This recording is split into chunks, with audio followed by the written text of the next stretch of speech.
ça qui on a des missions nous sommes pas nazo répéter wapi ndeko ya lobaki que ceux de Shadar à l'équité à passer la Bible changer chauffeur chauffeur ali bosso le bible ngana o cd na kita bakoka pesa laka apanda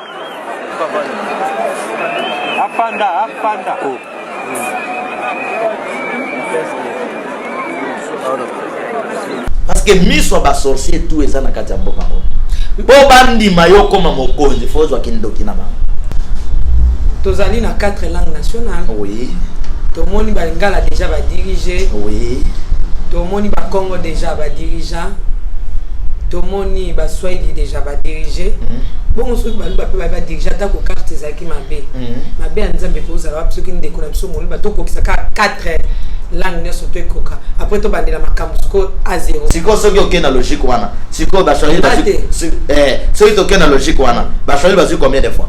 OK. Mon frère Félix a continué à libulu ezali moke yazali monene a oyo balingaka ye olie ya kosepela keto si mokonzi bosambela mingi pona ye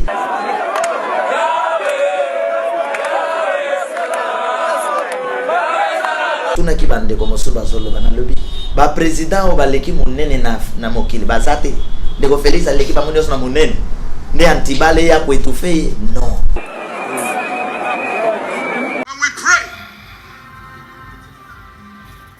It is done.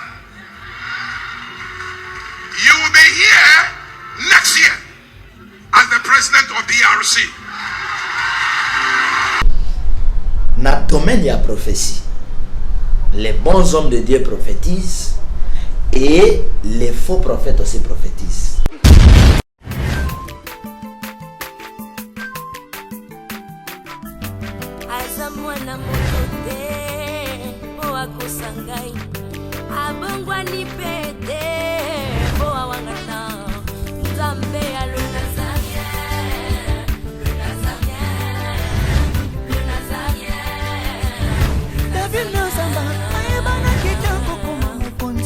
La démission est belée, dans l'andara tout ça, donc félicitations. 5 ans déjà, Eza est belé, les Nazaréens, parce que avoir une structure et tenir ne fût-ce que 3 mois, il n'y a pas en bas. Eza li pendant moi en bâté. Moi, ce que je vous demanderais, enfin, ce que je souhaiterais, Eza Karake, Bokele Lissous. Maman Tiffany, chapeau bas. Je sais que c'est dur, mais continue.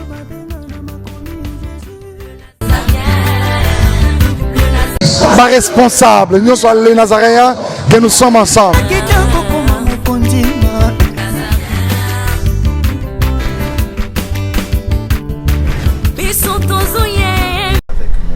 commençons notre émission avec toi pour terminer avec toi. Que le fait du Saint-Esprit nous accompagne, toutes les puissances qui ne confessent pas ton nom soient étouffées au nom de Jésus-Christ. Amen. C'est par l'abondance du cœur que la bouche parle. On est ensemble, il n'y a pas de souci. La Bible nous dit, il est là. C'est lui là, il s'appelle Jésus-Christ de Nazareth. Je m'en vais déjà dire bonjour, bonsoir chez vous, bien-aimés dans le Seigneur, vous tous qui aimez Jésus-Christ, vous tous qui confessez qu'il est le Seigneur des Seigneurs, le Roi des Rois. L'agneau immolé, nous vous disons qu'il revient bientôt. C'est la bonne nouvelle que j'apporte à vous tous qui êtes chrétiens, chrétiennes, partout vous nous suivez, en ce net moment. C'est la vôtre, l'humble servante de Dieu, la princesse de l'Éternel, la présidente du Parlement céleste, députée quoi. Dans cette émission que vous aimez beaucoup, La Table est Sainte, une émission uniquement pour les hommes de Dieu, autour de sujets importants, c'est très capital. J'aimerais vous dire que restez branchés.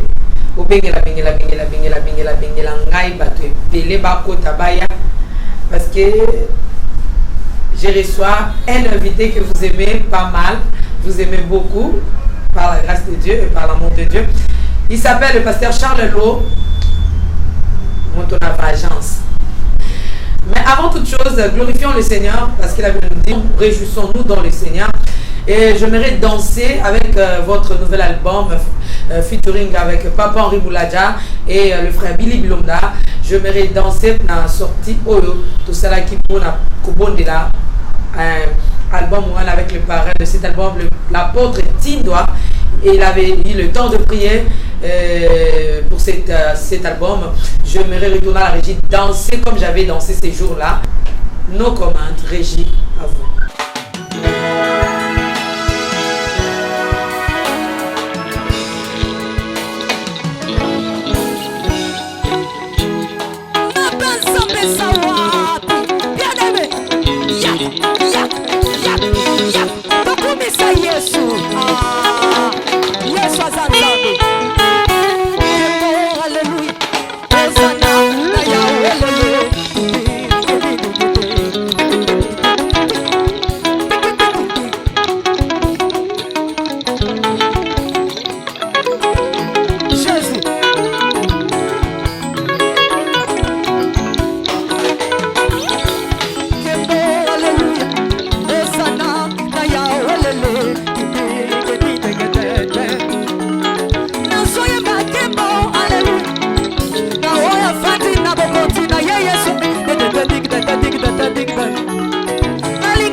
Si Dieu est pour moi, qui sera contre moi? Et je le prophétise aussi pour vous qui nous suivez. Si Dieu est pour vous, qui sera contre vous? Mes merveilles à tous ceux-là qui nous suivent. Je pense que ces cantiques a fait plaisir énorme à celle qu'on appelle NECAP depuis les États-Unis. Et pourquoi pas à tous ceux-là qui sont depuis les États-Unis. Je vois ma maman chérie, maman Betty, et mes frères qui sont là. Je vous salue, des gros coucous. Je vois là en Belgique maman Betty et papa Wani.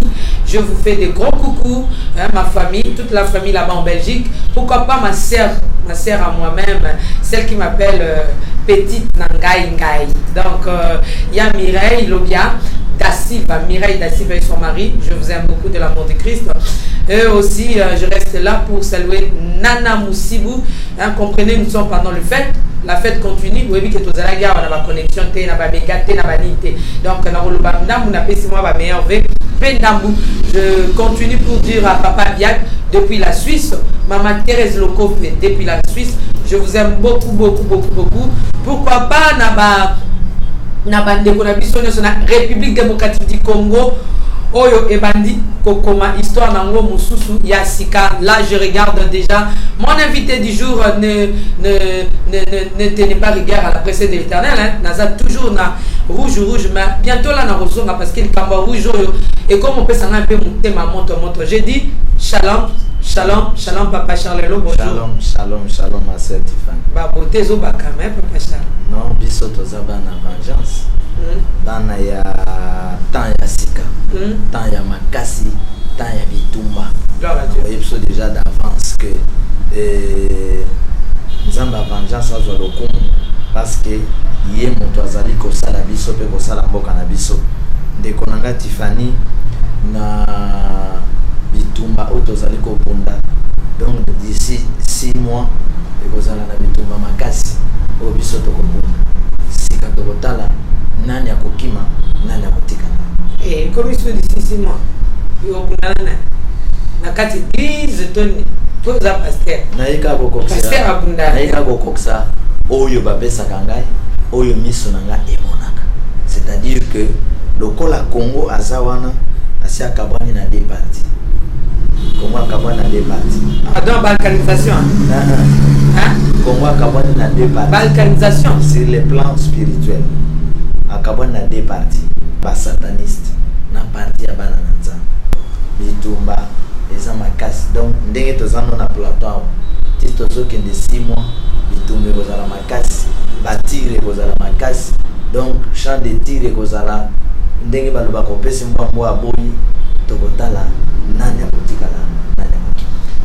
Mais papa Charles likama ka ya romono bimiswe moni suspa mise fonga mi bani supo dans l'émission tout ça qui a souka il y a likama prophétie lorsque je vous avais posé la question papa Charles makama ndenge ni nes pour va hein na tuna papa Charles nzamba zo na nyolo va okanga mi nos comme no fonga mi sus na mi se fonga mi. Un homme de Dieu ce n'est pas oyayaka ko sepelisa bato. Un homme de Dieu, un envoyé de Dieu, surtout dans le domaine où il y a la prophétie, azali où il y a l'obaka, où nzamba l'obinaï. Tout ça n'a problème à casser dans boka na biso, parce qu'il y a un bon nombre de prophètes, montuna ndenge na ye. Na yepsa ki on a des missions nous so pe nazo répéter. Wapi ndeko ya lobaki ke so de Shaddai ya lekite akopaso la Bible. Yo so ça l'effort ya koluka ndeko wana te to mona ndenga kana Bible apaso la Bible. Nazo yepsa yo que ma soeur Nzambe atikaki temps ebele na bandeko église basali oyo balingi basali ba mama oyo balingi basali Congo oyo balingi baloki mbongo ngonga wana esi esuki domoni tokoti na ngonga ya vengeance biso na vengeance soki Nzambe alobi ate eloko alobi eza pasi ate eloko alobi eza eloko so lobi bakangi yo biso tokoloba mais soki ayebso likama koloba te ko inventer te ka po bamona yo pa pasteur. Voilà logique. Merci beaucoup. J'en profite aussi parce que vous remarquez dans la tire rouge. Oh la humble na tout ça qui prophétie. Oh les 30 Rosa Lopez Mamba Boy, les 30 Rosa Lawa, les 30 Sili na bakis na mikolo. Na moni lelo zalim lobby ba sala qui déjà prestation ya serment ya président. Alors bandeko ba pasteur na ba prophète. Tant boko pesa ka prophétie, boko tinda ka biso to sa makambo susu boye ba ke ba parents pe ba olanda bi. Boye ba ke bana mike pe ba kolanda. Boye ba ke ba kolo pe ba kolanda, ba responsable pe ba kolanda. Netinga na to saki. Mais na kozela eloko morote. Ba tant pe ba pesa ba prophétie ba pesa lo lobi ke na olukate. Prophète Ezekiel yona atikali kaka o mutasekwi o muta abaluki o mutani plateau banana banako bengisa e o nazana réunion ya nani ya o na réunion ya nini na kolobate mais prophète Ezekiel yo lobaki ke ndeko o prophète na question c'est prophétie ndeko de Rebecca a okima plateau mais plateau na yango ya ko sakula hein nazonga non de quoi rouge en tout cas bandeko boli misanga vraiment lelo na déclaré ko longola makamba rouge na nzoto na longol makilo longolite te makila est ce ko longate le sang de l'agneau à partir à lelo nazonga nanga noir et blanc donc c'est-à-dire ba prophétie nyonso na maye wo to ba di ba prophétie sika nde baloba ya lelo ya sika so za na prophétie sika koye na mais prophétie rouge na moni eza écarté d'ailleurs to côté na makambo sika po to zupe président ya sika prophète Ezekiel nous vous attendons ici sur ce plateau au prophétisaki au koki kotika peuple de Dieu beauté nous devons avoir donc le respect de ceux-là qui nous suivent, ceux-là qui nous regardent parce qu'il y a deux responsables il papa Charles Loebi qui va conduire balanda rabiso mama bakonzi balanda biso pe bakonzi wana bayebi que lingomba oyo ezala ya lokuta oyo ezala ya Nzambe oyo ebandaki na bosolo esi epengwa oyo ezali basali ya bakisi eyebi oyo mosali malamu bayebi balanda biso yango na lobi ke prophète Ezekiel s'il vous plaît au monde même baninga no ba collègue na ba pasteur bazana posa na yo Facebook na ngai WhatsApp na ngai elembi ba lobi ke même yo mo tanga na ba commentaire bazana posa na yo na bengi yo na téléphone ti na lembi na komi na WhatsApp tik tik tik tik tik tik tik na lembi oh nazalaki na major nazalaki na général nazalaki na colonel nazalaki na pasteur inter bon awa émission ezalaka na kaka 45 minutes aussi so eleki ebele moi une heure ndeko Tiffany namoni lisusu ndeko Marisha Mobutu tik tik tik tik kasi nde na benge. Je crois un bon homme de Dieu. Voilà. Soyo lobi likambo simité, prendre courage zonga senga bolimi. Non, ekoki sami au continuer et ekoki sami. Ba mon nyos bazana ba réponse ba au PC. OK. Parce que lorsque nous voyons la presse, pardon, là directement je tourne, mais ce qui est important, là nous sommes sérieux. Vous savez, dans les choses de Dieu, la princesse n'a pas d'amis. Dans les choses de Dieu, la princesse n'a pas les fanatiques. Donc l'homme de Dieu, avec beaucoup de respect que nous vous devons, vient vous présenter ici sur plateau. Enfin, il y a des sabbats dans la Nzambe. Tant que vous soupez, les sapoloba qui ont définir en gros. Nandeng on définir quand ça va vexer ça ma casse ya musakoli quand ça va vexer ya pesa biso pour ya rouge dans la logo. Oui papa Charles Lelo, moi 2 3 4 meilleurs vœux. En tout cas dans les saïba congolais qui va fêter na noté depuis fin à 2018 donc en 2019 ndenge ba fêter zalaka peuple congolais a fêté na noté jusque là peuple congolais a fêté na noté mais mikolo eza koya moke bazo fêté alors bambote ebele pona l'an 2019 oyo na peuple congolais peuple aza konokoma mokili mobimba baza kopema kaka na respiration ya nzambe ye moko koratindi biso de bizongisa kimia na mitema ya bana na ngai po eliki eza kaka eliki na bango ezaka epana ngai eba mingi babenga balobi papa nzamba zoyoka biso te pona ni nzamba asali biso te na yebisa bango mais ba prophète sous soyez aux tema bana oui na yebisa bango Dieu ne choue jamais. Et ma sœur Tiffany Losambo, mon côté au quoi adresser Nzambe sans que Nzamba répondre. Dieu peut te répondre aujourd'hui, demain ou après 2 ans, à pour finir par répondre. Et il y a un plan de Dieu. Nzamba Zalagandengeni. Si par exemple il y a 10 malfaiteurs, Nzambe a kolingate ba malfaiteur wana ba bombani, ba kosaka na Kongo ya Nzambe, alebino bomona kake te moto malamu te. Nzamba bimisaka ba malfaiteur na poisa.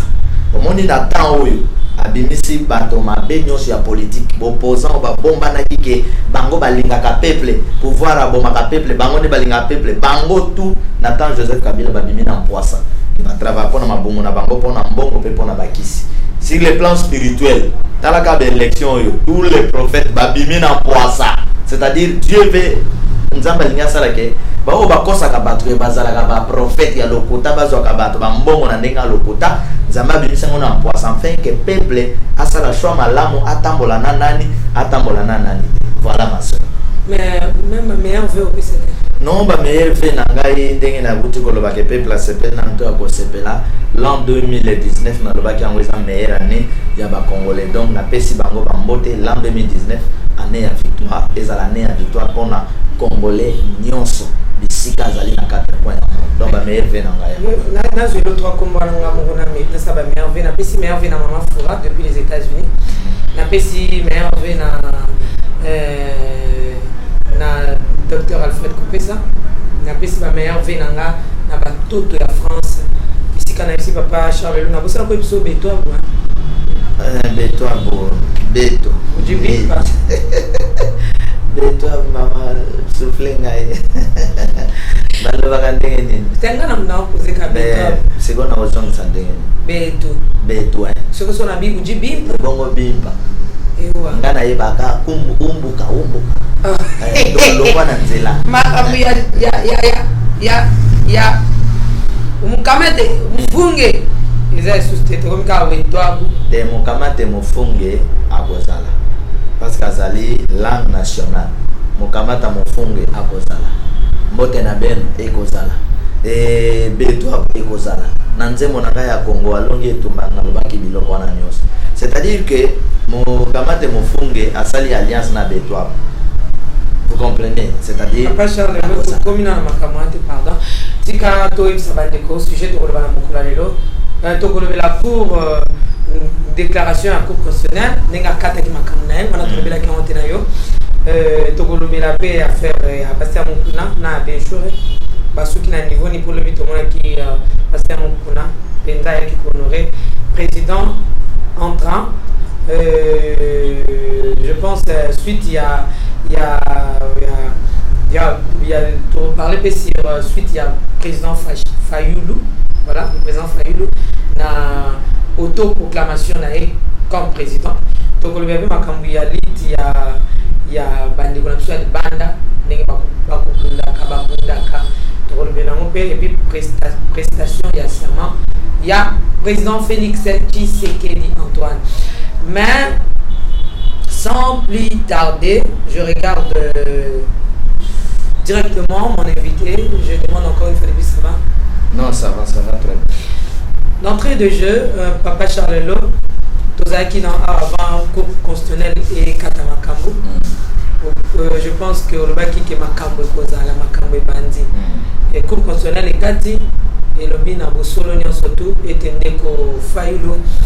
A présenté qui ba biloko nyonso te ou ya qui kolobelela ou la muke bana kolobela tozana ba breve tozana ba nini tout ba breve so ba nini ba protocole ba abengoni tozana ba breve tozana ba PV nyonso ata mo te président Filo amemaki bon papa na biso mikano ko ebisa biso ba rejetaki nini ya ndeko Fayoulou donc mamikanda na kotisaki pour na plainte ne révoquer ki yango bayambaki yango te ba proclamer mon mboka ndeko Félix Tshisekedi comme le président 5e président de la République démocratique du Congo. Votre réaction? Merci ma soeur. Je pense que na plateau na yo papa Charles Azalia wa comme étant mosali na nzambe. OK. On a voyé sango bien avant bandeko o ba jijaka na ndenge na bango.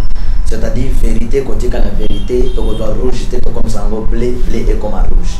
Alors, ce qui te a kolobalikam, to lobilikam mala monangambo ya moto pesa bongo, ça ne signifie pas que papa Charles a pour moto wana. Au moni tango papa Charles bayi que moto ekokota na seni. Bato a FCC tango otinda ba vidéo wana, oyo to salaki na yo, comme bible ba komi papa Charles ennemi de ya FCC à majorité. Batine mon ministre moko boye prochain ministre moko azong selingana watinde linga yango na linga ki koloba place moko lobi ke cour constitutionnelle a publié na bosolo nyonso yango na linga na bomsa pona mosala ya nzambe bosolo eza vi na biso bosolo eza nzela na biso. C'est pourquoi Christ disait en vérité je te l'ai dit. Andeko ya cour constitutionnelle bazalité bas serviteur de Dieu avec la parole.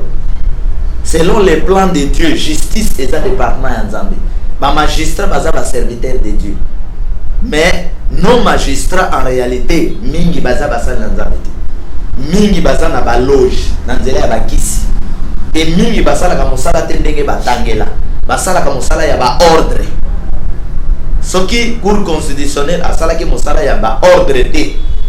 Ya oyo anomaki bango vandisi bango bo vanda wana bokosala ongana kolinga mbele quand même balingaki ko s'opposer ata ndambo na misala ya seni asali ba mbeba ebele cour constitutionnelle quand même alingaki ko démontrer biso erreur ya seni abuki mibeko ebele bande na suka ko reportaka biloko ko sala ka makambo na dictature a reporter asali bo cour constitutionnelle alinga komema biso na vérité ya kokonte ata ko ba rejeter balobi osana ba preuve te mais puisque bon to compter ba PV ya bureau par bureau pour te démontrer réellement que un tel a gagné tango la msezi ki muke hein mais yo cour constitutionnelle comme les autres tango moke makambo lokaki yango te est-ce que ça va bien tango moke bana ko tambo na sima calendrier fallait président prêter serment kaka omoni bato o bakoka ko maîtriser tenter eza bato bazana nzambe te. C'est pourquoi moni na mboka na biso fin ya mandat Joseph Kabila ebeti soki na ba 2016 soki na ba 2000 combien et pesi lisusu tina 2019 ba africain na ba congolais ba yeba ndenga kokota na pouvoir ndenga kobima ba yeba te parce que ba se prépara kate pour na kokota na pouvoir ba kota kana pouvoir brusquement. Omoni papa chandenga aza lelo azana ba carnet na ye bapasha azana makambo na yo nzamba lobelaka ye pona mboka neta wankolo apesinga ordre spirituel esengeli etambwisa mboka eyo ekobundisa bakisi na kindoki o bakonzi na biso bazosimba bazokota po batambwisa mboka basacrifiaka peuple congolais batrabaka na faveur ya bametre na bango ya bakisi ya libanda spiritualité ya libanda kolo apesi biso déjà ordre wana o déjà na kolancer non natika wapi nasa déjà na bureau na kolanda na kokende kotika quelque part na bureau na permanence formation na ba policier na ba militaire po ba travailler pour na mboka ba konzi na bino bazokota na ba loge ezo sala ke bazo travailler na faveur ya ba loge wana ya ba européens de gauche à droite. C'est par là que vous souffrez. Il faut ba travailler na molimo ya mboka na biso. Alors cour constitutionnel asalika makambo seni asalaki na ba ordre ba bandai ko recevoir oto ke deteke ba sali makambo na bo solo makambo na solo ba conscience ya cour constitutionnelle bayebi, c'est-à-dire il faut éclairage. Nabisika oyo ba preuve monanité cour constitutionnelle ça. Quelle preuve? Il y a pas preuve de tout le preuve. Bien. Quelle preuve? Maman. Au moins on se dire même on découvre la kende là qui pour déposer plainte naé. Oui. Ba le bac qui déjà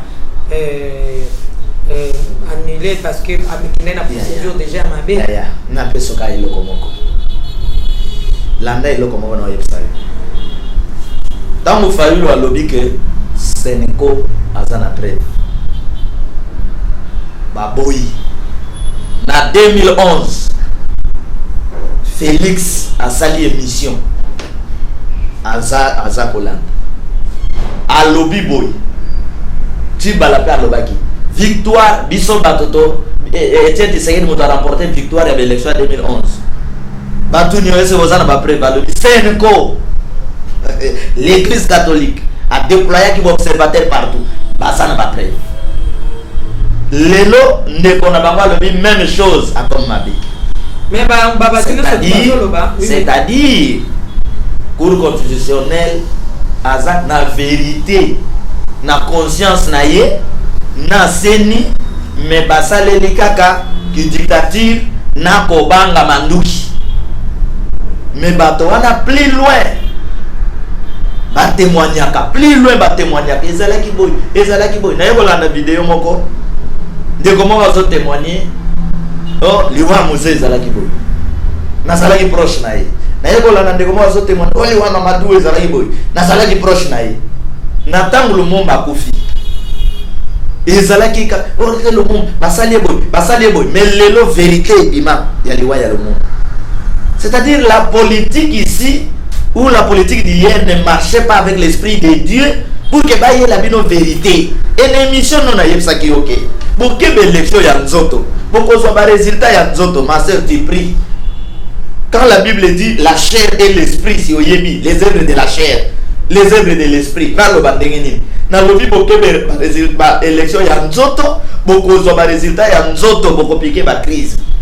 C'est-à-dire que c'est lui qui va remporter à cause de la Mossos et c'est lui qu'on va publier à cause de la Mossos. J'étais clair comme on s'allait à ça. Mais le gars Moussel Nzambe to quoi kana contexte wana comment akende ko faila eba ki makambo nyoso bozala pe koki sami to pe komi pona nini antimaki na sukete akende quand même na ba élection ya lolenga modèle. Merci beaucoup. Je ne suis pas porte-parole pour les défendre, mais je dois répondre parce que naza na plateau na yo. Parce que naza oyo alobaki na bopoza na pouvoir bokata makambo élection oyo. Parce que tout le monde a qui ba fraude ya minene minyoko mbindo pasi molili na kati ya élection oyo.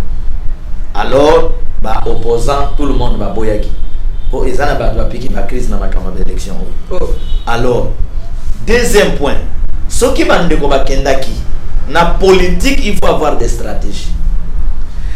Carte oyo zo mona oyo beta maki kala. Eza carte ya kala. Makambo zo ko mona na miso. Carte oyo bozo mona ndenge ba kendaki Genève, ba kabwani, ba sali de élection, ba publier de konabiso Félix makambo nyonso ndenge leki ezala carte ya ko beta kala. Même autorité ba président mosusu ya Union africaine ya SADC basi ba yebaki Europe basi yebaki za calcul na bango po bango bato banyokola kabiso. déjà carte déjà babeta kala oyebi que la muka baza o balobaki nous irons aux élections donc une élection t à cause de machine à voter bolongo na mo po biso token na politique il y a des stratégies mais les gens qui n'ont pas ils étaient ensemble na bato ya cash d'abord na départ ba on ba boye machine à voter ba komi quelque temps ba makambo esali mabutu ba biso ba lobby biso to kokena avec sa machine ba biso ba lobby biso to kokena machine wana te ba kabwani parce que carte si betamaki awa bazo beta ba biloko pour distraire le peuple congolais distraction d'abord on y est ce que je veux pour distraire le peuple congolais en général d'abord pour distraire le peuple congolais après tant ba lobby to kokendete à cause de machine à voter FCC c'est péni fort ce qui la muka kena kité Chadar Mutalinga bien président Félix Alinga la premier ministre ce qui la muka ba kena kité dans la muka na stratégie na lobby to kokendete po bango ba mona ka biso to kokendete tant voyez ko yo mutaye sibino to kokendete à cause de machine à voter mais mutango zo battre campagne to kokendete à cause de machine à voter mais mutango zo participer na makambo bozo ligue tant la moka aye kokota makambo na mozindo a compliquer ba calcul nanga lobi c'est comme boye awe robem kanga frère a réunion ya butu boloko les okende boy tendance les okende boy alors tombe ta carte oyo ndeba carte alors tamba koti na terrain et sali que ndeko Chadar aza penda na se par rapport ya bavana ye alors mokili et beti carte na ye o banda ko beta banda kala na mboko oyo. Mais papa Charles Lo basus balobi était carte et betami eza nango mabete pamba te soki totel malamu tozali na 4 langues nationales Oui. tomoni balingala déjà ba diriger Oui. tomoni ba Congo déjà ba dirigeant tomoni ba Swahili déjà ba diriger bon soki balu ba pe ba diriger ta ko carte ezaki mabe mabe anzambe ko za ba soki ndeko na biso moli ba to ko kisaka 4 langue ne sauté coca après to bandela makambo score à 0 soki bolibo kene bongo alors bolo bateke to kene élection ba bona kaka d'un bon nommé les bon nommé ba député tu comprends que de tromper les gens qui to kene na élection ma sœur je vais te dire une chose problème ya ko bongisa mboka eza problème te que to pesa ka ba passe o mboko dirigeant ya dirigeant te wana boko sala berrer fiasco problème ya ko diriger mboka eza problème ya talent. C'est-à-dire que dans une équipe de football, ce qui est des bons joueurs, il y a Bangala. Et c'est que ce côté de la coupe Bocha Bango. Ce qui est 5 que sur 11 joueurs, 9 Bazakaka Baluba. Ce qui est côté bien Bocha Bango. Et c'est aucun calcul pour bandi ko déranger entraîneur que au moins les équipes nationales, soit 3 ya Baluba, 3 Basai, 3 ba Congo Bogo Pola. Ça arrive aux États-Unis. Les démocrates ont eu pouvoir 2 fois, 3 fois. Après, les républicains ont eu besoin. Mais si vous avez une carte, alors vous allez savoir l'élection, vous allez regretter pourquoi vous avez voté. Vous allez faire un calcul, vous allez bon, le col est la joie, ou ya joie. Bon, si vous avez une logique, si vous avez une logique, vous avez combien de fois? Donc maintenant, il faut pas savoir, vous avez 2 fois, parce que Mosé a joué, Joseph a joué. C'est qu'il faut pas qu'il ne paie, Balouba va jouer 2 fois, Bazon c'est le sous, Bakongo va jouer 2 fois, Bazon c'est le sous, Mobutu va jouer 2 fois. Non! Comme Sambo qui a un talent. C'est-à-dire, ce qui, par exemple, Papa Charles Azali a comme leader de la spiritualité à Congo, pour un Congo tout puissant. Et que Nzambe a tindi auprès de moi 5 Balouba. Namakabo, je vais les former. Mais Papa Charles Loti, quand on a la cour constitutionnelle, on a parfois souka. Tango bako bibliaka makamunyo sonaba 2 heures 3 heures. Est-ce que l'information en a yi que to petit peuple to pe ba yo penza ba est-ce que bazo comprendre ba ko sosola to pe ko interpréter makamwa ba ko lobana lingala ba bate ba tonyo surtout ba yo kaka li français te ba susu ba ko kenana munka ba lobo akotiaka njokande ceux qui peuvent expliquer ma personne lingala ba tonyo surtout ba ko comprendre parce que mais awa ba tango ba ko biblia kama kambwana awa ba président prétexte qui na moi mutuyo surtout ko mona ke makambo e ko sala mais si ko pour la ligne makambo est important makasi ba ko sala comme 3 heures 2 heures bato baza déjà fatigué likanisi na papa Charles sala molili au précédé na lingana lo bango comment kasi investiture ça na butote misala mabe misala molili pourquoi bazobi bisango na batang au peuple azala fatigué pour que a manifester te ba droit na ye ba calcul moko diabolique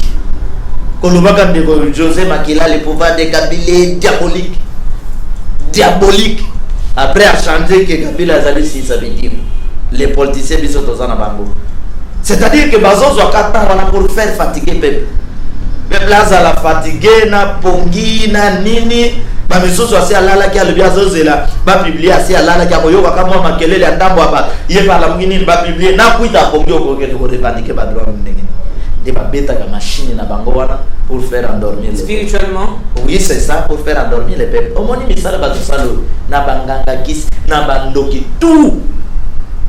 Parce que miso ba sorcier tout eza na kati ya mboka. Bo bandi mayo koma mokozi fozo akindoki na ba.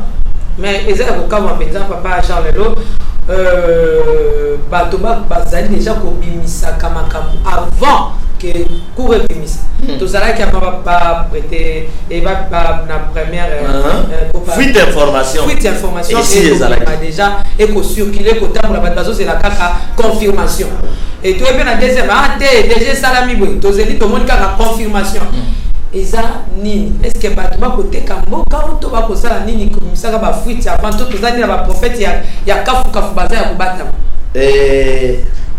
omoni ndenge baloba ke eloko ate bomba ni wapi sama bobisango c'est un verset na Matthieu 10 alobi oyo nyonso bomba na nkola bobisango na mpwasa il faut bato ba yebe eloko oyo atoke kosala mabe na ba kilomètre ni na distance nini bakomona yo pe bakoyeba yango atozwi muto bomi otimoli libulu okundi secret komima atozwi muto bomi obwake na dal boche béton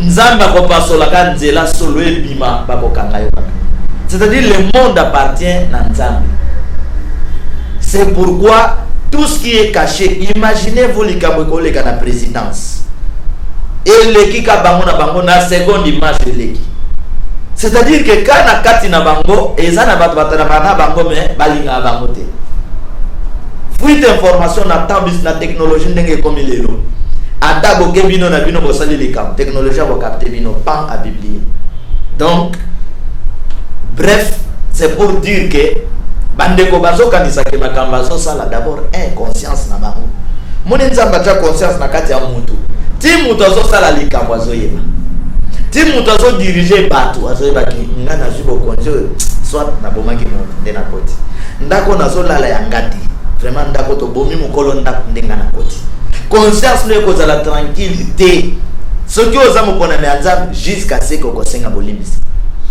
na moto sali mabe to omona basali nzambe donc cour constitutionnel ndenga za wana na zo tsoka na trouble mental lokola seni ezali bongo moko oyo kozala de génération à génération à cause ya manque ya vérité pesa na kati ya minoko bande bona biso pona mbala ya propagande bato basepelaki ya tout oyo tozopenda bakambi baza ba Kristo mama te tomona ki le président Félix Tshisekedi kotina baimboka kete bokota mamondeli bosambela pamba te na makasi na biso déjà tosali e kosenga pena lo sambo po ete ya koningisa etelemisa makambo nyonso to kasi oyo kamwisi bato papa Charles na yeba ete tanga la poser ba question na ya komata ozala kaka na rapidité pour répondre mais na tuni na tête donc on a qui ba président ezala failli ezala président Félix Tshisekedi bazaki kana kotinda bato kaka na babondeli ya solo bato batia ki pene likete ya mbala otozu ba Kristo pe bato ba kotia likete ya mbala otozu penza ba chrétien pamba te président Félix Tshisekedi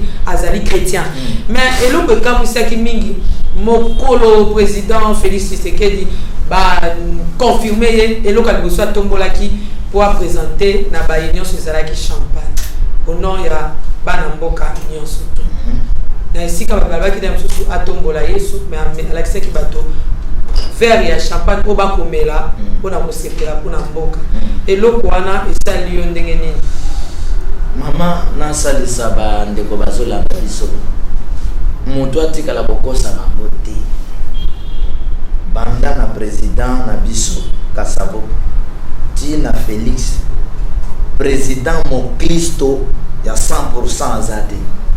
Moklisto à 100%, c'est-à-dire celui qui gère les pays sans quoi associer nous autres na bakor diabolique Azadé.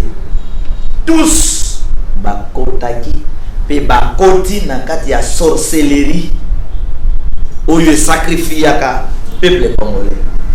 C'est-à-dire quoi? Oyoka place mon Christ à lobby, vous direz Seigneur, Seigneur, je vous dirai, je ne vous connais pas. Pouvoir oyo, et ça nous sanctifié par les vrais hommes de Dieu pour que vos hommes soient côté on attend sa bino éclairage à bonzambe. Non. Ezali ba pacte na misala ya mulili moto akosa bino te. Omoni nous les enfants de Dieu tozala na miso bomona te. Ce que mon ministre, député, aya côté l'église, bananzamba comme lenga, prier, toute autorité vient de Dieu, c'est faux. Toute autorité vient de Dieu, c'est verset biblique. Quand c'est un verset biblique, il faut interpréter. Je vous donne tout simplement l'exemple de David. Nzambe aponiye na nzela munoko Samuel. Lelo ba konzili subo pona ba konzi. Na nzela ya batina bya Nzambe. Non. Lelo bo vandi bo poni mutu boche na seni. Kota wana état d'âme na yebo tenir compte te aya saleli bino bisala sala na ya zubomba tena poche. David a été choisi par Samuel. Saoul rejeté par Dieu dans la Samuel. Et là David dans bazo koma akuti Goliath azo beta peuple na ye. Défense ya liboso a éliminé ennemi pour protéger peuple. Ba maman ba komo yo. Mon en place à Siliki. C'est-à-dire que aucun de président n'a Ndeko Félix. Mais départ ya makambo. Il faut que tu aies départ. Départ ya makambo. Départ ya makambo tellement et Salim Mabi. Aucun des présidents va pas sabino te atoyo ke ba bondelaki ba taki loboko na pasteur ba salaki boy. C'est-à-dire les accords de Liboso qui est signé là-bas, les allez ba pacte diabolique na esprit méchant ya monde pour ne pas servir bango afin que le peuple congolais a toujours étouffé. Donc c'est pourquoi on a lancé qui appelle la loi qui est le émission. Mon frère Félix a continué à boulot où ils allaient moquer, ils allaient monnaie. À Oyo Balingakaye, au lieu de conserver la question, si mon code, bon semble la mingi pour naïe, parce que les boules, oui. Moi déjà comme homme de Dieu de Banangana Bitumbanangeza pour sauver le Congo, Oyo Yazanakati. Vous comprenez? Ça veut dire quand le lobby ba Oyo Balingakaye, ça ne signifie pas que Ngana Lingakaye. Non. Mais nous sommes salopes pour nous sauver. Moi je suis clair ya Kolobake. À côté de ma pacte, c'est Ngana Bombia. À côté de ma pacte. C'est-à-dire pour qu'il a réussi la transformation Yamboka. Je te dis la vérité, l'esprit saint de ces pays, Yamboka Oyo, tant que Bakozala d'accord dans un président qui entre dans un pacte moko satanique, alors on va te compliquer pour que au compte Yamboka malamité. Alors, quand ça me la bonne à mon tour, et ça dit priez pour les faibles. Vous comprenez? Il y a des grands pasteurs. Ate ya kakito comme magicien. Il y a femme ya Piton qui disait que Paul Baza ya Nzambe. Est-ce que Badoko sa que Paul Baza? Il disait la vérité. Mais na kati na yeza la qui exprime. Papa Charles Lelo, merci Mingi, Bandeko Balandaki, le président Félix Tshisekedi, entouré par les hommes de Dieu, ma prière Konae, et puis le comme c'est qu'il a pendant que on a prophétisé sur WhatsApp, sur Facebook, sur les mission, on me dit pourquoi nous avons des sacolimo au Nigeria depuis Moussala Nzambe Moko Alobaki Diboso ya tout le quoi était président Félix Tshisekedi avec la 2018. Ah au Kokene, na 2019 tant au Boya en Nigeria. Ozoya président de la République démocratique du Congo. Et Kokisami, et Sermoté, pendant qu'il y a pas sous et Kokisami. Papa Charles Landa qui ont été homme de Dieu, hein, bah nouvelle news à bon faux Landa. Malheureusement, oui, Landa qui a voté. When we pray, it is done. You will be here next year as the president of DRC.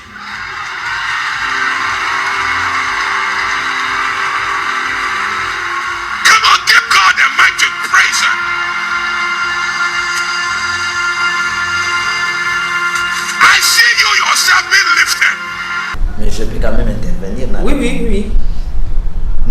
domaine, il y a prophétie. Les bons hommes de Dieu prophétisent et les faux prophètes aussi prophétisent. Dans le domaine, il y a prophétie. Les magiciens peuvent dire que la maladie tant ça tombe, c'est juste. C'est-à-dire que, au monde d'ailleurs, les sorciers sont plus que les sorciers. Parce que les sorciers sont déjà en contact dans le monde sorcellerique. Ils sont déjà en contact. C'est pourquoi on a beaucoup de côté de l'église, beaucoup de bazol lobelo makambo, mbebe bazol koya makambo ngo pe ezape bongo, mutazo bondisa pe ezabo. Mais le problème que nous devons consolo la yango. S'il arrivait que va nommer monte, alors là donc va prophétiser qu'il va nommer. Mais awa bondima qui élection, c'est par là que je doute avec les autres prophètes et pasteurs. Un prophète en Nigeria. C'est ce que j'ai dit. Je doute. Je doute quoi? Bon, s'organiser que tous autres qui ne m'apprennent. Ma prophétiser quand ma président, il faut pas député, il faut pas prophétiser pour ne député. Bon, yo quand que tu m'apprennent. Ngana yo toke m'apprennent. Ndenge to yo kani. Parce que loko bato ba yo kani côté en vigueur. Et comme akapé malam. Si ko toke na m'apprennent miwana. Yo batrenga. Si ko ngai koto prophète alinga mona oleka. Si ko bato ba organiser, ça c'est un exemple. Ba balusi ba papier oyo so yito compter yo leki ngana leki. Siko prophétie wana nzambe wana na tricherie oyo. Nzambe wana babala ndenge. Nzambe za souverain asala na bandenge nyoso ata bato bile ya bato mabe nzambe ko so ngapesi bana na ye. Ata na lolenge ni nzambe so bazo sala procédure na ye muta ko pekisa ya za. Ko c'est la nzambe makambo. Même ata pour le biki ba prophète na baza. Mais ko bola déjà étoile que muto so ke na présidence. Okoya année prochaine ça va bisinga ko ma président. Je ne m'oppose pas na présidence ya Félix. Mais je ne vais pas les mensonges au nom de Dieu. Bokende tout simplement que les accords, les arrangements époni notre frère a géré Mboka. Mais boti kanzambe kokota na kati ya biloko wana que Dieu a fait, Dieu a dit. Si ko ba pacte signé avec le monde, soki nzambe aponi yo signé ba pacte nana. Bon so nzambe aponi yo, o signé ba pacte na ténèbres, c'est-à-dire nani apona ki yo. Ce qui jouait la télé, na ye pan. À quel bossé que quoi fouka mi alobia et que merci. Bino koto go comme ça, on va faire télé nzambe. C'est pourquoi les enfants de Dieu adorent. Sans qu'on yeba artiste bato ndenge na ndenge oh assemble là. Oh et Brésil la bêta qui balé a gagné a commis 100% Jésus. Bon, balé Jésus 100%. Merci. Les mensonges. Merci beaucoup papa Charles Lo tozongi na deko mwana mboka deko Failou. A s'autoproclamé président de la République, Abienda Longaki, Bakitaba Manta, a s'autoproclamé, il est président. Tout le monde qui on a tant fait papa Nabiso Tshisekedi, a s'autoproclamé qui est président, et il solo dans qui nous le gouvernement, il pas très good dans le gouvernement, mais dès qu'on fait a s'autoproclamé, on a pétition des gouvernements. Hôtel de Gonabo solo, surtout, papa Théo le besoin de solo, à toi, on a Salawana. Que s'autoproclamé président na ngomba monene le République démocratique du Congo ozo s'autoproclamé président na kata bureau na yo au Jean Ndenge. Merci. Là je suis d'abord dans un moment qu'on a bandé qu'on a IDPS. Na peuple congolais nyonso bazala qui s'intient Tshisekedi. Na ba réalité il y a ba urne il y a 2011. Na suis témoin ndeko Ngoyimolo. Na suis témoin Bruno Tshibala. Na suis témoin Félix Tshisekedi en 2011. Nani a gagné l'élection face à Joseph Kabila. C'était Jean Tshisekedi. Wana na suis témoin batoyo basalaka na politique balobaki ba vidéo ezali. Jean Tshisekedi. Peuple congolais na ya bandundu na ya baloba ba yebaki ke Jean Tshisekedi bango nyonso sima. Bazwaki catholique témoin que Etienne Alongi yozali témoin. Tout le monde était derrière lui. Il n'y avait pas de polémique. Il n'y avait pas de sorcellerie. Voilà. Il faut pas tomber dans l'intelligence. Tout le monde était d'accord derrière lui. C'est lui qui a gagné les élections. Les armes et la dictature imposées dans Séni et Bimisi Joseph Kabila. Mandou qui est à alors, ma sœur Tiffany, quand même action et salémine en 2019.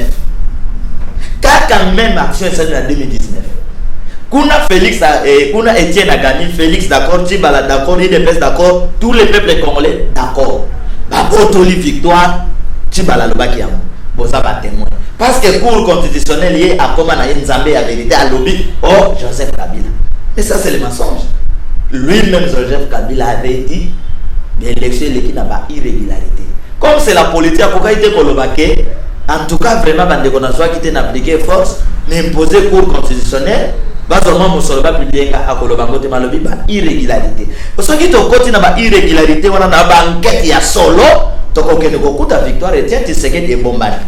Vous comprenez? Alors lelo pourquoi ce quand même bato siko ba bobo ya kete biso ya solo to gagner yé Fayulu a gagné. Alors Fayulu ceux qui a s'autoproclamé na réalité désir il croit que a gagné. Ceux qui a s'autoproclamé les années sentiments naé koko Etienne Tshisekedi a sala ki yango et ça la vérité mais oyo cour constitutionnel a balosa ki yango kwa comme sango mensonge. Voilà et l'autre. Mais papa Charles l'autre mon agitant mon papa Tshisekedi a s'autoproclamé qui président. Tout moi qui l'ai ba kanga qui résidence naé avant d'abona na katia bimate qui notango a senga qui a kende malade a kende se faire soigner. Mais aux hommes la terre vous la peine de Fayulu ndongo comme tout monde temps olinga na bokonzi na katia pandi likolo et wana moi tende ko Fayulu azot memela biso mbutu na kati na mboka pona ndiko tika tende kuna ya sala kaka total na élection ko ya na pesa ki conseil wana na pesa ki conseil wana soki omoni moto ya botoli o mwasi po aleki makasi ake na mwasi na yo po ya za na mbongo po ya leki makasi esalima mingi na deuxième république esalemi mpe yawa na ba pouvoir oyo ande bona biso Joseph ba politicien moso ba botoli mpe bato basi ebele soki omoni moto ya botoli o mwasi na yo o bala na mboka oyo esalima na mboko ba botoli o mwasi na yo babotoli mwasi na yo babotoli na mobali ba so meki to beto monduki so meki to salobo tika nzela bazokende ekosukela bango mabe eloko na yo mama eza yanga te yangai pe eza ya yo te mais eloko na yo na tala na yo ekoki kosunga ngai ekoki kobikisa ngai c'est-à-dire que na lobaki ndeko Fayulu a calmer entraînement a tala na miso eza na moto pe oyebi na classe totanga na classe na baninga moko moninga wana atikali ko doubler classe biso to passer to keto zima plomb ya atikali na retard tant biso to silisi to sali retard ya une année 2 ans pour to bana université ya atikali zo diplôme azu diplôme abandi université avant biso donc eloko oyo ya yo nzamba bomisi. C'est pourquoi je dis aux Congolais, ceux qui m'osent mon conjoint ou na nzambe sili mboke bongi. Mais ceux qui m'osent mon conjoint nzamba besité, bokoti di sos na libulu pona kolela. Donc, eloko te so moto leki makasi. Mama Tiffany na kene mbam. Mukolo moko na uti Jamaïque. Nazo kati sabanda les na mwa pomba lekana makolo. Soki mama makelele tondi. Toriyo wana tozai na ba mami belé poto leka mukolo bon. Lui moto koleka te sakana kobeta ye. Munyozo fa pesa mbongo. Ngata zo mbang pona ke même sa prière et pas frère Patrice. Chaîne de prière. To telemi. Na biso makasa ko bundezate. Ndeko avimbi ba pake. Na ba mama mikolo. Mama pardon papa. Mama oyebi ngate. Ah. Ndeko Tiffany bisika na fana le benizambi. Ngana oke même sa prière. Na ba mama mikolo. Kishasa batosa kalisoso mibangete. Mwana mobali oyo muto ko. Ba tunaso bazamilanga masango. Muto ko beta yete. Na lobika bongo na intercéder mama nzamba yokaka mwana mobali moko aza boxer awuti kuna kote biso to utaki kusala entraînement ye wana zo ya kokita azo denda kangi baband alobi bo pesa nzela na leka yoka mokolo po meka koleka wana beta yo alobi mama bo lekisa ngai to lekisi ye aye ya pesi mokolo po mouvement akanga tomboliye abwaki na mukolo pa temoyi biso maboko boleki na ya bongo na beta maboko te maboko biso toleki donc nzambe abundela kabiso mbulo yo Merci beaucoup, Papa Charles Lo. Tobetana nous masoro to comme kita bande ko ba kolozela yo na prestation ya serment mais to ozana tika to lobelana no lit o ba combattant ba bundi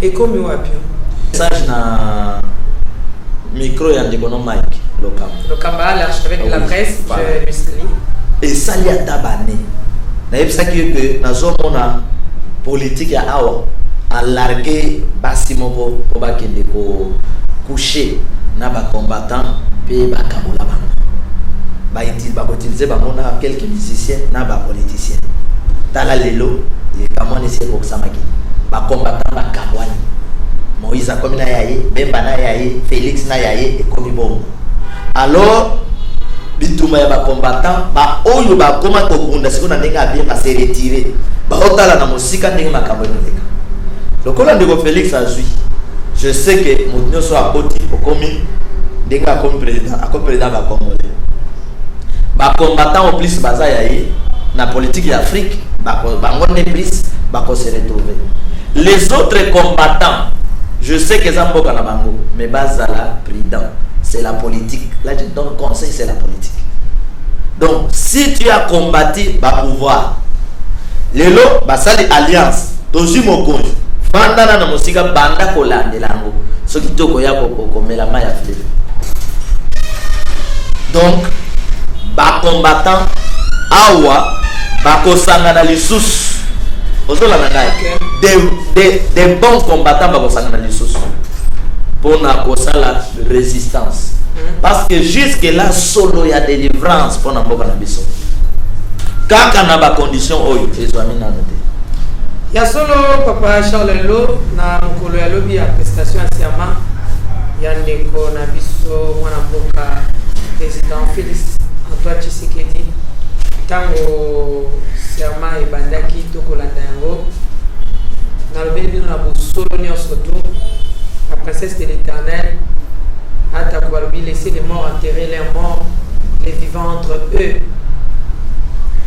nalobi na bosolo nayebite soki eza mabe ya Papa Charles bolimbisanga na bandeko ntango namonaki mpenza nakanisaki ezalaki ndoto nzokande ezalaki mpenza ya solo ke tokomi na 5e république mais oyo ebetaki mpenza mabanzo na ngai kotala ntango namoni drapeau ya FCC etombwami drapeau ya IDPS etombwami bapoliticien basangani bavandi esika moko nalobi bino na bosolo nakanisaki ndeko aussi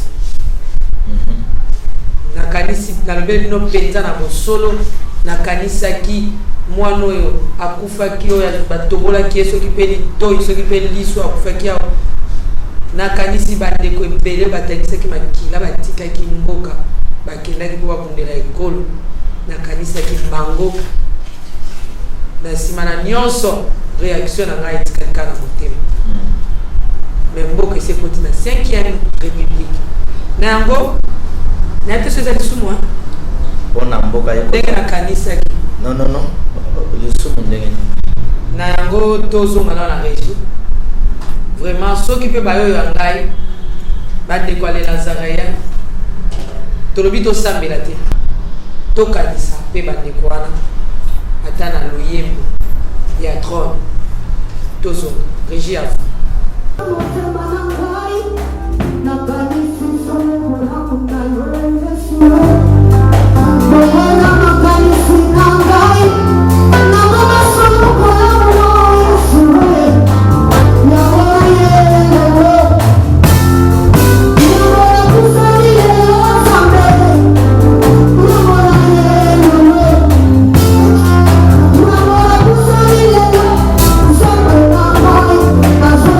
Yeah.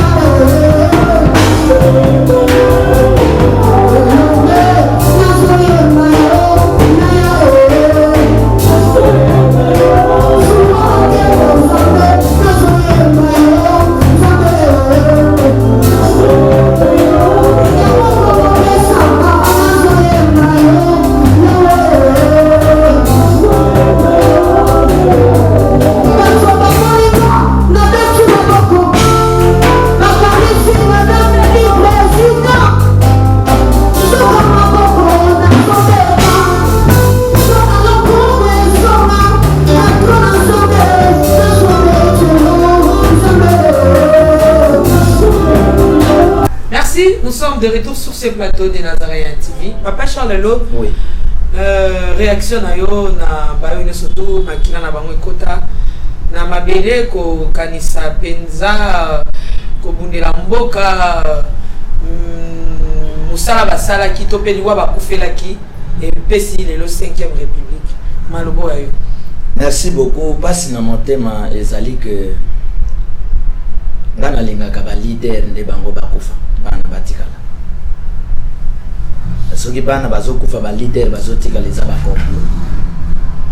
Pezana bandeko bakufi liwa moko akufeli un mauvais leader. Singela leader akufa. Na domaine spirituel. Qui est cet enfant abando bunda na place ya leader? Tokene na ba grand prophète Oyebi. Quand on parle de Moïse comme grand prophète, à quel bossa pharaon pour sauver les enfants d'Israël? Quand on parle de Nabamishi, roi Bomaki Nabot, Meshaki di bosso ya roi pour le dire tu as mal fait. Ba Eli ba kitisi moto kaka po ba bonde la peuple. Ce qui te longo kuna to yena li solo ya Christ. Même Jésus a fait Christ a yewana kene kulus pour que peuple wana ba se retourne. c'est comme c'est pas ça les en verse. Ah, ndoto kene mama. Ce qui to zongi na mboka oyo. On parle des prophètes au nom de Kimbam qui parlaient de la vérité. Il y a pas passé au Congo et au monde, Afrique et au monde. Bakangi Kimbam on le dit yakato kene nabino bakangi Kimbam. Malgré ça na batmusu basidisaki mais Kimbam akei. So to longwe wana osoka lisolo ya lumumba nde bakangi. Ba musée ba yeba le bité boyete ba musée akei. Mais ba parti oyo ya kosala kake. Aucun n'a PPRD leader radical militant corps. Aucun n'a IDPS leader vivant corps. Aucun n'a Palou leader Tilelo ba militant tort. Aucun n'a Kimbangiste après ba Kimbangu ba accident moko ezo salima ba Kimbangiste ba zosil ba leader ba otikala. Aucun na MLC. Aucun na MLC partout ya tozoki. Aucun na FC na Lamuka. Okende ba leader bazali kotikala bango bazo. Vous comprenez? Mais okuta ba leader mosusu ba bétailler bon appel. Là c'est une bonne chose. C'est-à-dire un leader a créé marche lui devant. Mais okuta leader mosusu marche ça lobby le là avion. Afrique du Sud. Awati la ba yebsa bino okende. Tokende wapi? Il y a les leaders aujourd'hui à Sana Boloko. Ils souffrent parce que il défendait Mbokanaï. Alors, Komona Bandekouana a confié leader ne atikali a commis riche. Tokomi kaka kokanisa bango. Non. Mais lito bandeko babonde la ki bakota ki na sama bele balonge tumba bango pe na sama bele koloba. C'est-à-dire quoi? Quand tu combats avec un leader qui te trompe, au kufi pona mboka to kufi pona yi. Mais physiquement, politique au kosa bino ke akufeli mboka. Vous comprenez? C'est-à-dire, et ça n'a pas de bakufela ki ba leader. Parce que bisika bande kona bakufi. Na marche ba catholique salima kiao. Ba leader politique bande ko kamere, ba kota ki pe na kati ba église. Ba qui gâteau Monica gaz. Et pourquoi l'ISA c'est qu'elle est directement dit? C'est un leader d'opposition de Babandolo. Rossi était, je crois, INC, non? Il y a INC. Il y a INC. Il est parti et son leader est resté. Ça, c'est entre parenthèses. Si le plan politique n'a pas sacrifice, on a un leader atikala même une église, ils ont un sacrifice. Merci. On va comprendre plus loin. Donc, pas si nanga yango wana. J'aime des chaînes au bayebi leader ni totambola nayi. Et ceux qui est baby à défendre ngandengeni à sunga ngandengeni mingi baleli batikali babola ba leader ba sere. Papa Charles Lelo, le président prestation à serment à président de la République, Félix Tshisekedi. Ba analyse na yo zami. Bami ba dima ki te abakanisa ke j'aime sous au salle ma main to komi lelo na président Yassika Antoine Félix Tshisekedi. Je pense que Nazali oyo na lobaki que le Félix andimi charge oyo eleki kilo eleki poids ezali kopese akotambola malamu te ngai nalobaki likamone elekaki lobi soki tolobi na bomutu félicitations mais lobi ezalaki mokolo moko oyo Congo sur le plan ya miso ya bomutu bomoni ke to changer mokonzi mais sur le plan ya miso ya molimo tozongisi ndeko to chanja mokonzi baboyaki kasabu tozwi mobutu baboyi mobutu tozwi Moze baboyi Moze tozwi Joseph lelo Joseph te Félix. Nous changeons toujours bilongi ya bato ba remaniement esalemi combien pour na ko changer ba ministre na ba premier ministre. Qu'est-ce que ça a apporté? Biso toza na besoin na minute nga ce que j'ai dit non sepela nante ke tozwi mokonzi soki na moni mboke badi okangola mawana na sepeli parce que modèle ya ba continuer sotozwi modèle ya ba généraux nyonso tozwi modèle ya ba poubelle nyonso tozwi. Moi j'ai besoin soki mboke bando bon et bongi dans le vie oui félicitations mais na sepela avant de ba le bon chat par la victoire avant la guerre na sepela avant et que tu as pour vivre les sources ma comme tu vivre à 17 ans 32 ans et que la soni na biso na zoket oui et loko eleki na kati ya serment wana c'est que d'abord je dirais apparemment Joseph Kabila atiki bokonzi bolanda ba mona nga bien wana naza o na loba na mateya nanga que je ne veux plus que bakonzi babomaka bango bazalaka vivant na mabe na bango bazala vivant oya koya corriger mabe na ye ça de ce côté. J'avais dit ça aussi que je glorifie Dieu Maman Tiffany et j'ai dit aussi merci na ba service na biso Joseph Kabila zalé comme président. Nous avons dit des vérités au Batbako supporté mais gloire à Dieu basimi biso. Ça aussi je dois dire merci na ba service na biso na ta na ba. Ya Anne. Oui, je dois dire merci. Hein ma sœur, j'ai fait des émissions na Tei Makamoko, moi je cite les noms des gens. Joseph Kabila zalé kwana. Attends moi bakoloka meke zalaki. Mais ma permettait quitter basimba moi na mobalio. Merci aussi na police. Merci na nini nyos. Bien on va aux ande quoi président sortant. Et le côté ba lo bandenge balinga. Sur le nom na bandi sikoyo na kanisi ni loba moko lobaki na émission utai koleka. Pamba te ba occuper ko makokanga yo moto a misala hein ya butu otope ya molili. Olobaki na émission eleka qui était na émission to saki na ngoso lobaki quitte ya chauffeur. Oui. Ba wele la kangote. Tango to yeto tunyo lisolo quitte ya chauffeur na peso ba de quoi. Oui, la maman répondre les lokawana na ko tika. Qu'est-ce que na maman élection. Eleka oui. So wele la ngo. O moni trône ya Congo eza lokola quitte ya chauffeur. Ata embouteillage ezali ba ba wele la moto ko so mona mutake vanda ngaba vanda quitte ya chauffeur. Trône ya Congo eza bon. Ata bo wele li yango kaka oyo nzambe aponinde ya kovanda. Ata bo boyi moto wana botumi bapine oyo ka nzambe aponi. Eza ba jeton na début émission bwende. Non. La ça est vérité. Parce que Namboka oyo tozana président liboso il s'appelle Kasavo. Kasavo azalaki te plus populaire que Lumumba. Lumumba tikela ekiti. Et loko na lingina loba. Même kiti ya Nzambe akotika kiti na ya longwe na ye akeko tambola bisika lingi. Kiti wana ba ovanda ngote. Kiti ya chauffeur. Kende kanare embouteillage ezali. Bato bakoti batondi kiti ya chauffeur moto akenda teke lokola embouteillage lekinga na kovanda wa. Nani omema bi?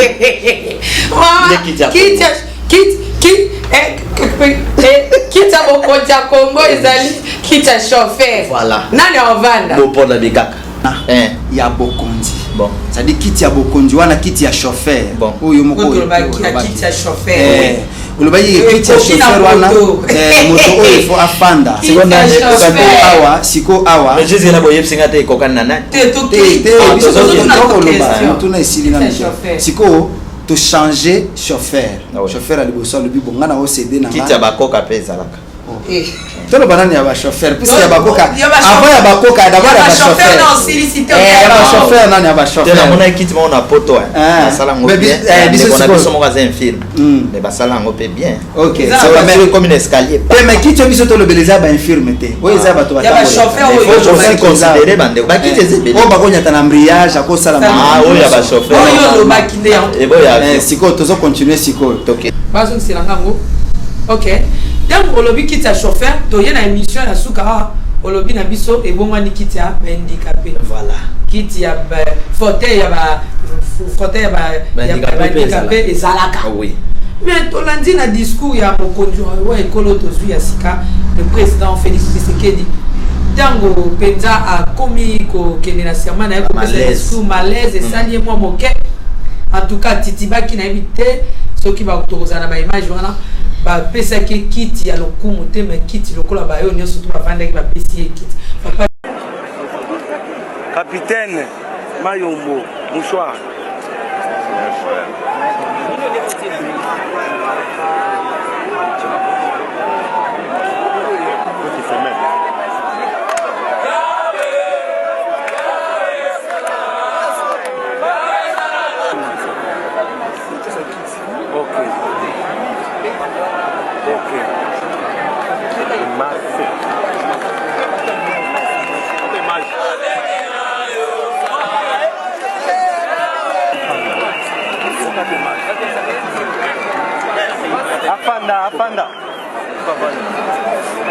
Apanda. Oh.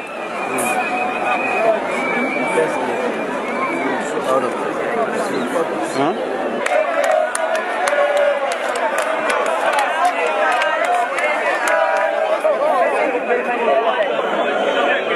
Dans la caméra. Charles boni yo makambu nyonso tu o kalikilaka ekomaka mama na ngai na kalikilaka penza te me monoko ya soki nzambe aponi yo monoko na yo akokoma koutilize yango na badimension éleve tosololaki na yo likambo oyo rapele ngai tala likambo eleki lobi est-ce que nyonso tozoloba kaka mpo oyo biso toyini toza koprevenir mpo moto abika na badiscours nyonso nalandi bandeko mosusu balobi Antibal elekaki serré et serraki alors epesaki étouffement na tuna ki bandeko mosusu bazoloba nalobi ba président o baleki monene na mokili bazate ndeko Félix aleki bango nyonso na monene nde Antibal ya ko étouffer non charge spirituelle elekaki makasi ma sœur ndeko Félix avant aya place ya ko prêter serment si déjà babonga maki avant ça une hôtel je crois Béatrice c'est-à-dire temps wana nyonso po balukele Antibal bisika basomba kango fo basomba Antibal la mesure ya nzoto na ye je crois ça la kana ba sentir na mesure nango ba régler bakangi et bongo boni oyo siko bando kanga ye po baboma ye bakanga ba kwensaki balingaki bokonzango tende ba kwense ye ya ko pesa étouffement non c'est un mauvais signe. On a sengaki on doit beaucoup prier pas bon de la ponaye parce que la kana pona bokonzité à côté na libulu eza moke ya zali monene c'est un mauvais signe ba konzi bazana mokili ba konzi nyonso balata ka bantiba et d'ailleurs Antibal ceux qui balata on balinga te ba et bon ndo Joseph ye mo balata ka ngo depuis alata Antibal la télématie akoya ba kopesa ka réponse que pour aza militaire pour ba réponse des gens l'autre ya aza militaire pour Antibal je crois ça na ba réglage. So balati ce motobache, il y avait quelque chose de louche.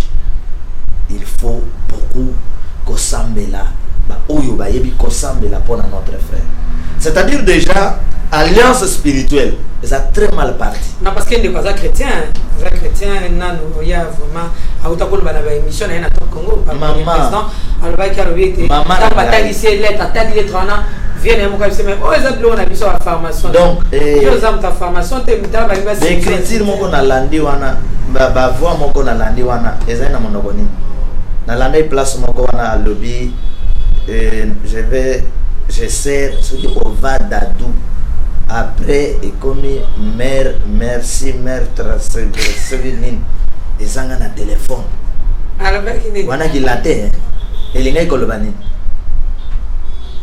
abana remercier public que latin bandeko bayebisi biso eza na latin basunga biso ntango oza koprêter serment bamama oyo ya biso baza na mbonje mai baza na besoin ya latin te baza mpe na besoin ya kienduza te baza mpe na besoin bomba nano anglais ata discours yango ata na chiluba bakosalela biso te bakosalela biso. Donc nazoyebi soki spirituellement départ eza mabe, politiquement départ ezali mabe, nazobakisa nzela na tout ça kana prestation serment. Acte mosusu na yaki koluwe te, acte ya mwasi ya ndeko Félix à l'égard la première dame ya maman Olive nyonso ezoleka na espace ya investiture mabe.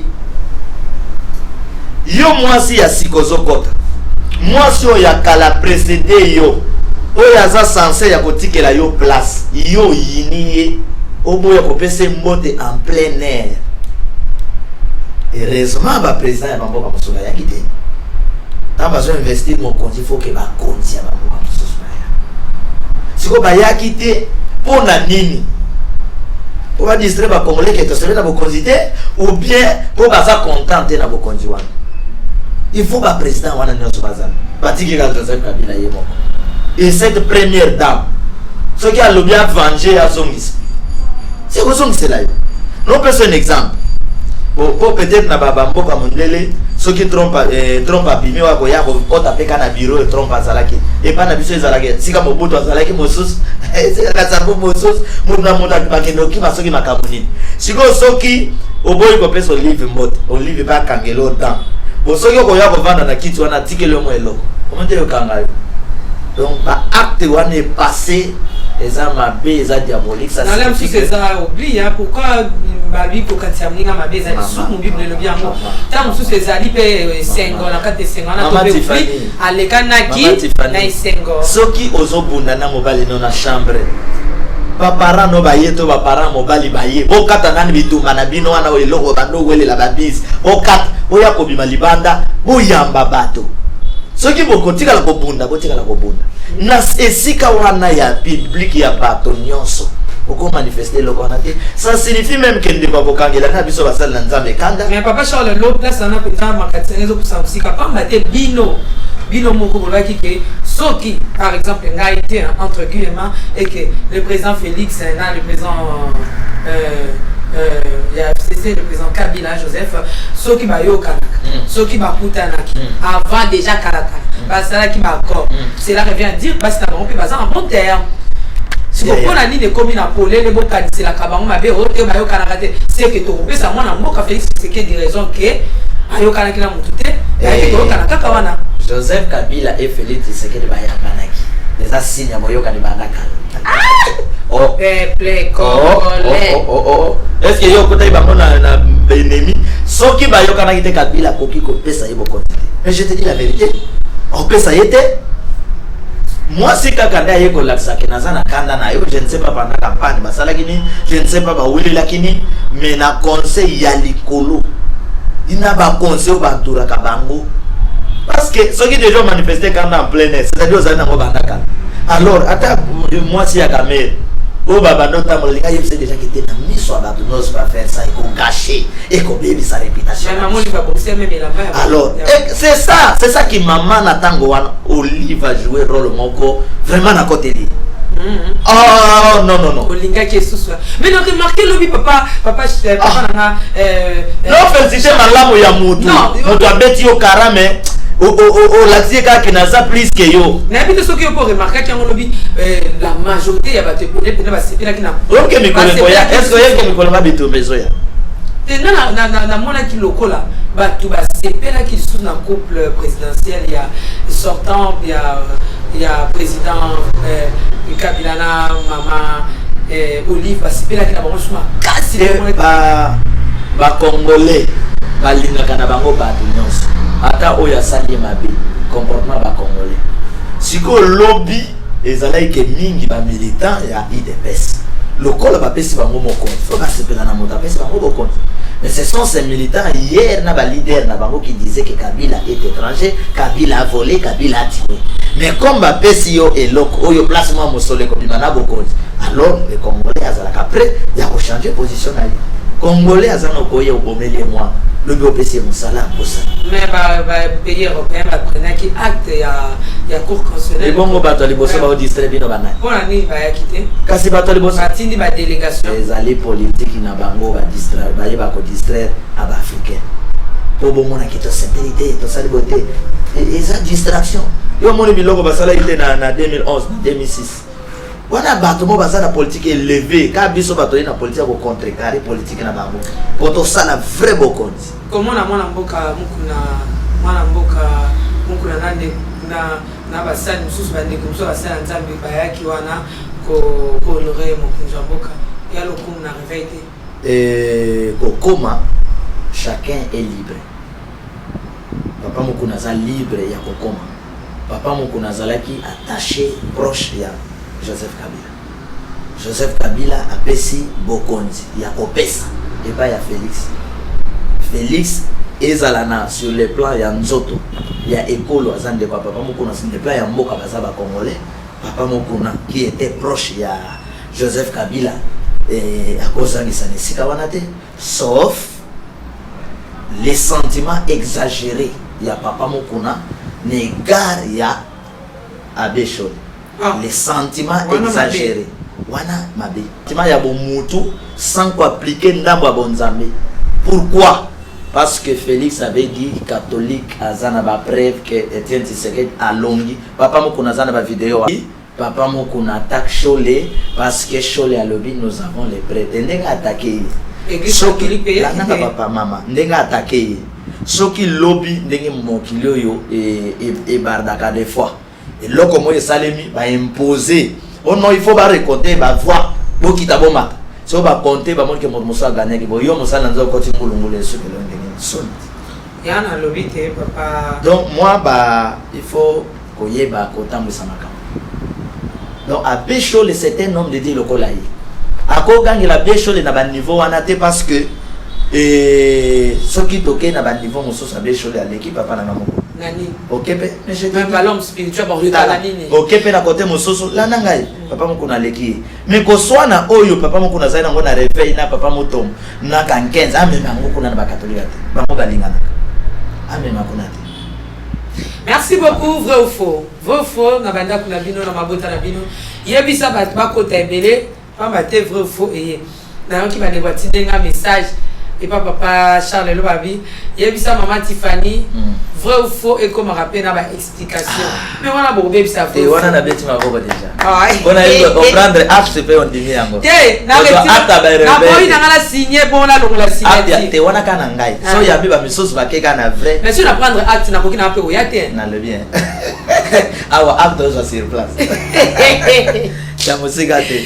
Merci beaucoup mais pour apprendre acte na ya il faut amende déjà. Oui, wana bandeko vraiment faut amende wana. Parce que ceux qui alingi que ezala kana mo explication wana ba bénéficie règlement âgé alors ba amende ba aussi OK commune pour porter plainte des gratuit. Mais ba papier kan na mboka ni na awa OK porter plainte gratuit. Mais retard no bo sala ka banguna basiba kimake ko sala ba osengo mbongo. Plainte ya yo fela sala ka do sala. C'est gratuit, hein? Parce que merci beaucoup, Ngapé. Ah, vous avez changé ma amende.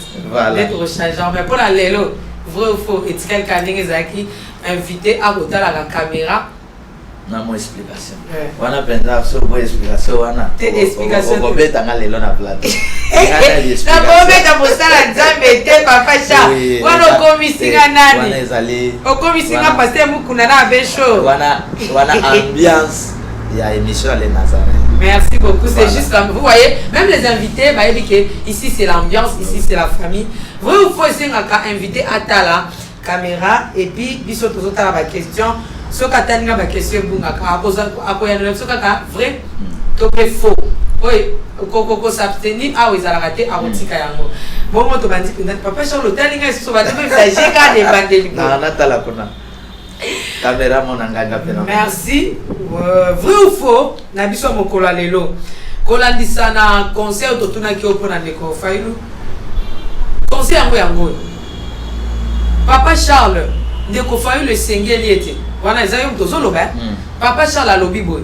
Ndeko Fayulu sengeli ete. Atika kobengisa kabatu basala kaba défilé, basala kaba marche, atika likamba ba marche pendant que déjà ndeko tenga na zolo. Zela te merci. Ah ngai. Twende. Na chiluba photo ba rompe na chiluba na kikongo na kimongo. Umbuka. Papa Charles alobi boy. Ndeko Fayulu oyo a perdre na ba élection oyo ba investir Ndeko Félix. Papa Charles a conseillé boy. Atika kobengisa ka ba ndeko ba peuple o bazo reconnaître que il a gagné qui.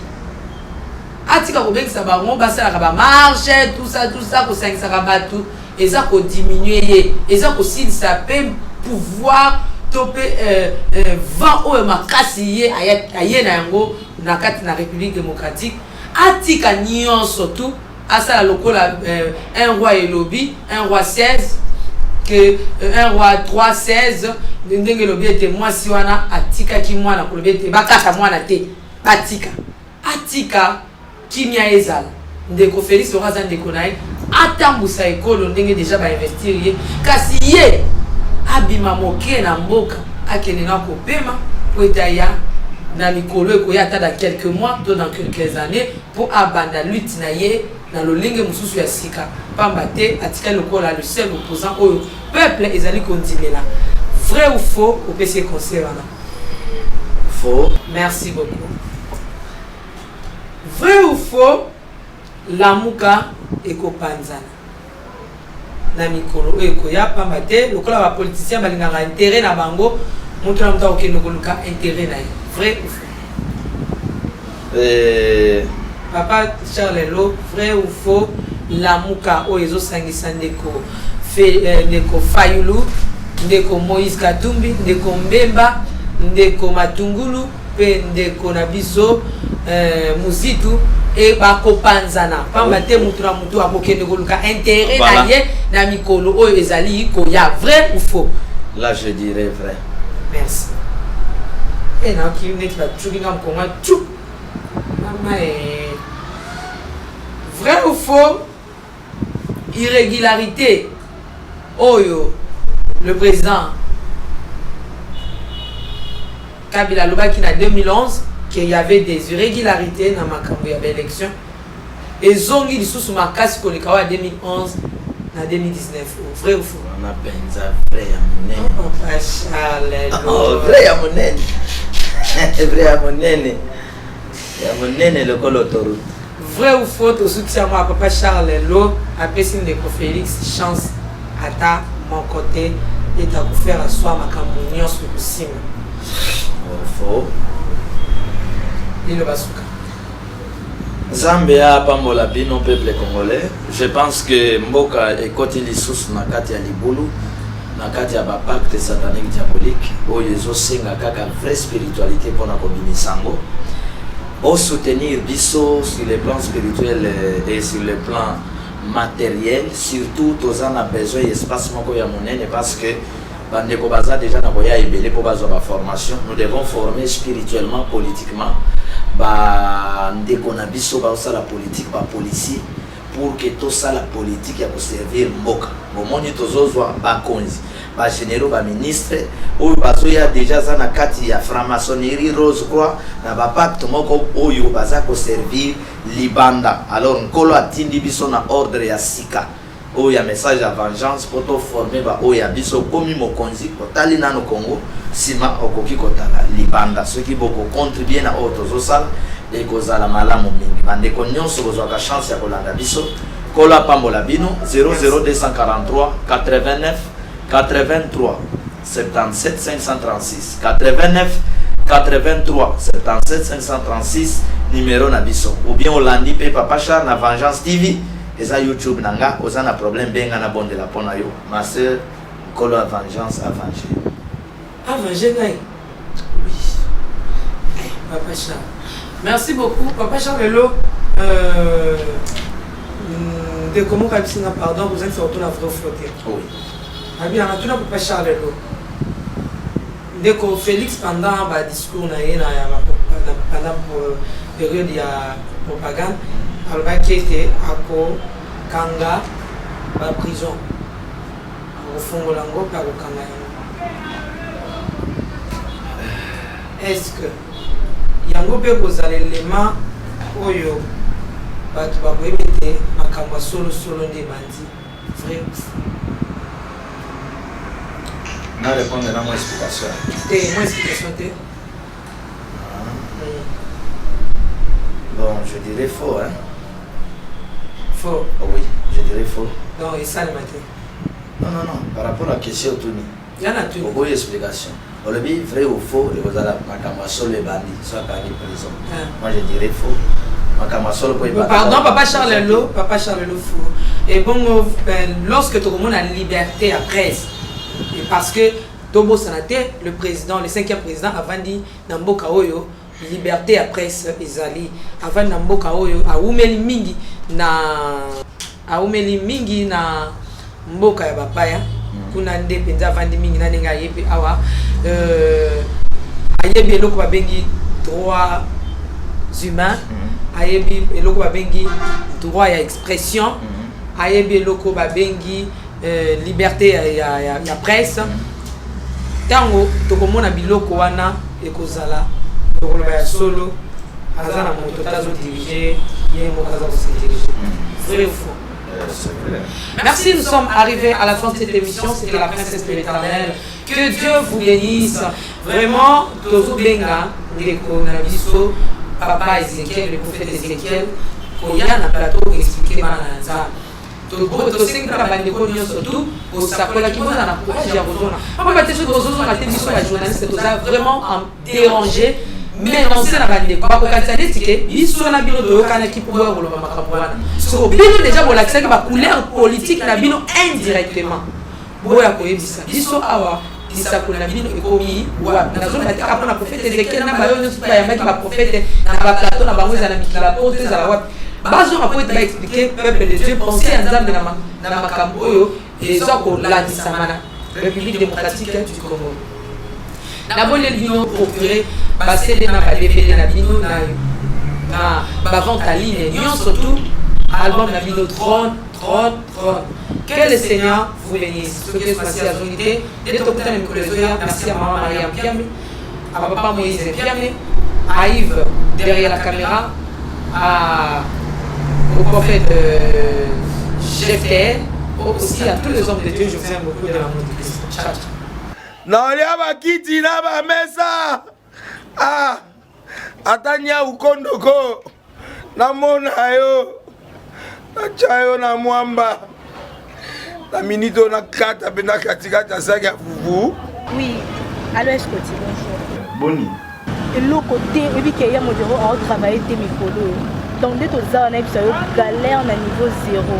Tout ça la boy. Moi il naza mbongo vraiment mingité. Mais nazo tchela bino moi mukio naza nango na agence moko boye Nazareta. Caritas c'est du sérieux. Oh. Maman comment des bongo donc yo pesa au futi mbongo kuna partir à poto biso to ya to jubiloko. Na bengi ya Scotty. Agence moi ifungami comme nango Nazareta. Na kufie. Agence lisusu. Ndeke sansu mulongo kuna. Kuna eza mamba mulongo te. Yesi afuti mbongo kuna partir à poto biso tozoke ko récupérer biloko oli. Ah tika boyeko. Yiso mona makamba bongo na monte. Bat papesi mbongo kuna biloko ko récupérer biloko oli na agence ezalaka. Mais yango bandi. Maman. Leki nanga yebisi ngai mena ndimite. Na lingi na mona ki mona mbeso. Poli kamba boye. Na monte na ne salamate. Maman yebisa ngai. Papesi mbongo kuna biso to récupérer biloko kolia awa. Ya solo boutique Nazareta ezali boutique où ezali à distribution ya ba produits alimentaires. Ah! Nasali poto sunga bandeko oyo même ba oyo bazana na peu de ressources Comme on a été bandé colons basé à niveau à Kinshasa, même avec un petit rien.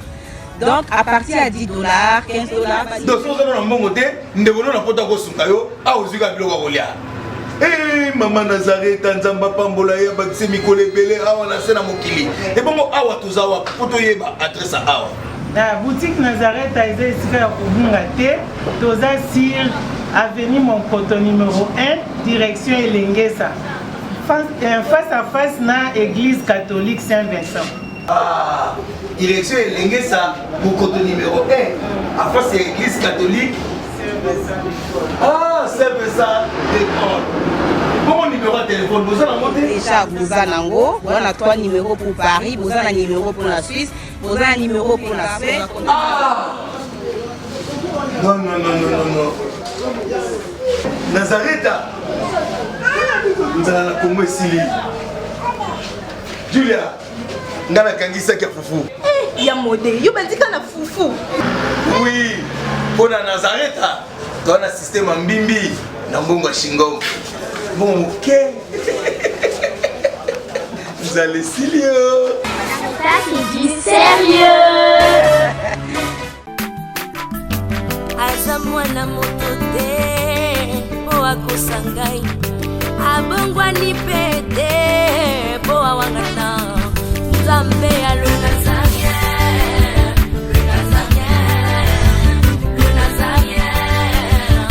David Nzamba ayebana kitoko koma mokondima atako babakolaki mafuta na mosakolima lelo yayo bolingo ebateli le Nazarien lipamboli oyo emonanaka te mpeni mama kantelo